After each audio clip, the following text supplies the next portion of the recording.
Welcome to the Crypto Compliance Podcast from Cense. This is episode 4. I'm sitting at the table with Dennis.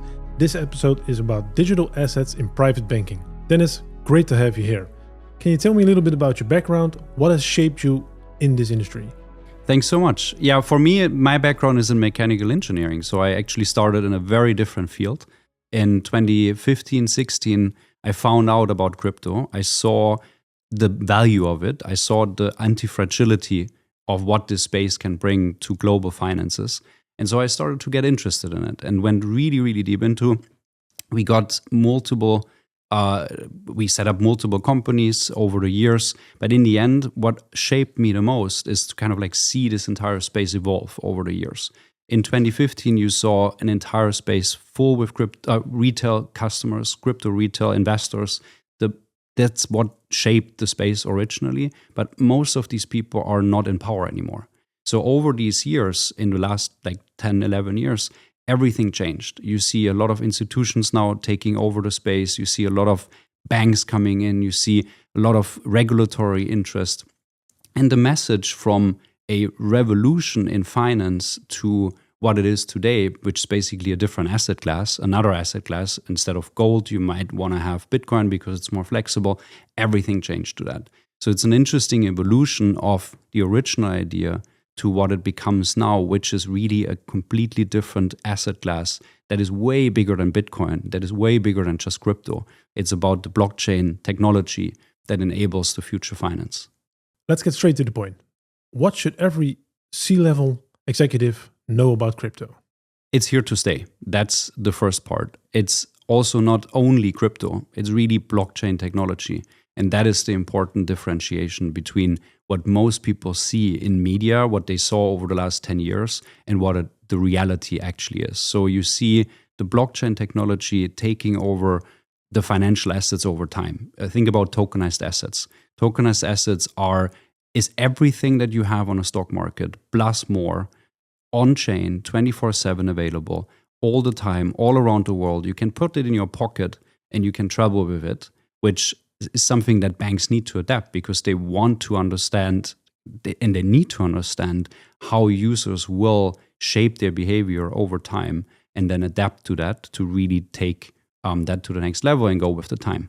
I hear a lot about crypto, stablecoins, digital assets. Can you break it down for me? Yes, it's all based on the same technology.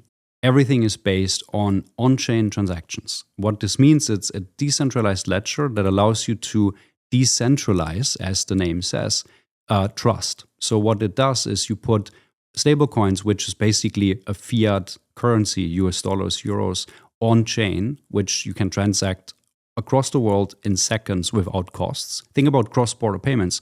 Stablecoins allow you to send money from here to China within a second without costs. If you do that through the normal banking routes, this takes days, costs a lot of money, there's a lot of burden involved. So that doesn't work. Then you have crypto assets, which is Bitcoin, Ethereum, all the different assets that exist in the space and try to shape that new industry. So you can buy yourself into that ecosystem by holding Ethereum because you can bet that Ethereum will take over stablecoin transactions. Ethereum is a token that is used to pay fees in that ecosystem. And then you have tokenized assets, which is basically real world assets moving on chain, being able to transact within seconds across the world as well. So think about you have Microsoft stocks. In the normal banking industry, you buy and sell them during the week when the exchanges are open, when Nasdaq is open, etc. In digital assets, in tokenized assets, you can do that across the world every time on your phone, whenever you want, and you can take them with you. There is a lot of talk about allocating 1 to 5% to the portfolios. Is that serious? It is happening now. So what you see is you see a lot of very, very heavy retail users, HNIs. And I think that's very interesting for banks in general to tap into that market. You see people holding between $1, $5, $10 million in crypto, and they don't know what to do with it. So because they're suddenly rich and they grew up in that market, don't know how to deal with stocks, don't know how to diversify correctly. They need help. So that's one thing.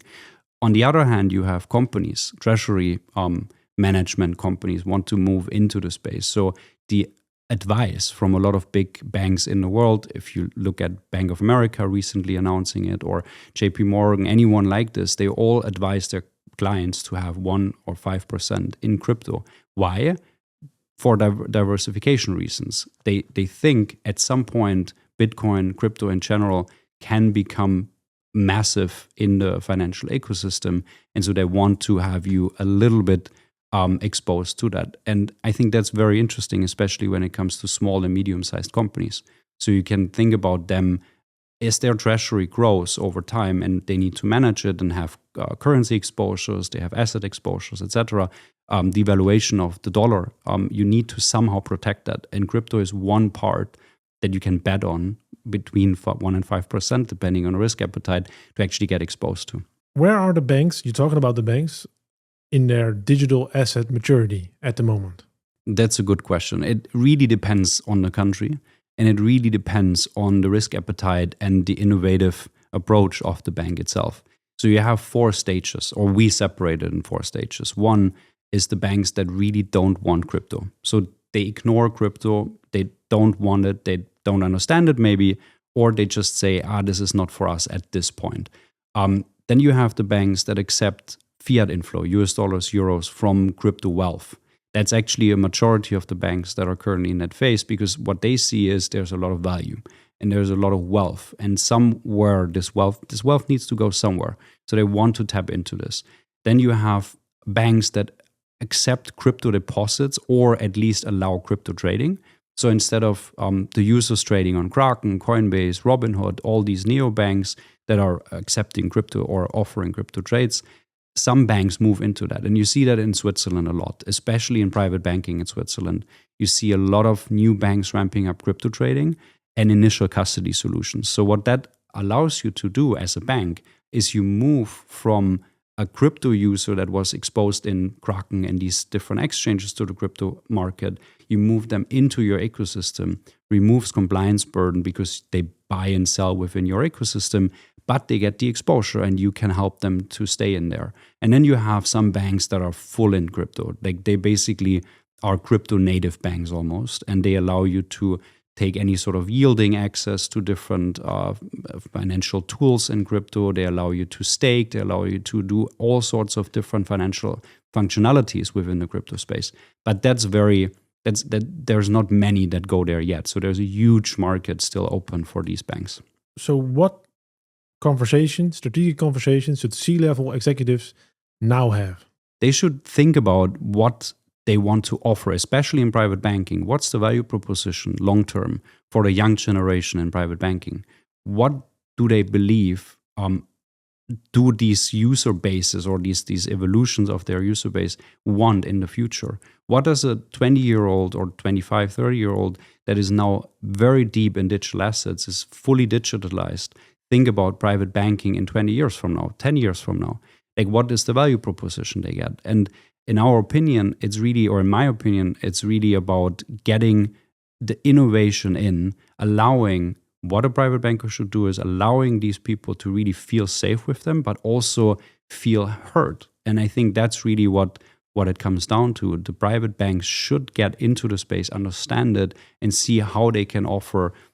There's different solutions. Let's think about a person that wants to get exposure to crypto because they want to protect themselves. You hear a lot of these preppers, kind of like building for the future and the uncertainty in our world. Think about them taking crypto into the bank, having the custody solution, but then allowing the bank to send them Bitcoin if they need it at some point, or the tokenized assets to their own wallet so they can travel or run away in the worst case. So these functionalities, they need to be somehow adapted, especially when it comes to the wealthy individuals and the young generation moving into that space. And the final question, what's the biggest risk for private banking for going for digital assets? The biggest risk is not doing it in the first place, not understanding it in the first place. I think it's really about getting to understand that market, then analyze if that fits to your user base. Like, really understand what are your user base, what are they doing, what are they exposed to, what's their future, where do they go, In the other hand, it's about understanding the technology and see if you can open new business lines for your own bank, potentially yielding, staking, stablecoin issuance. There's a lot of money to be made on that area.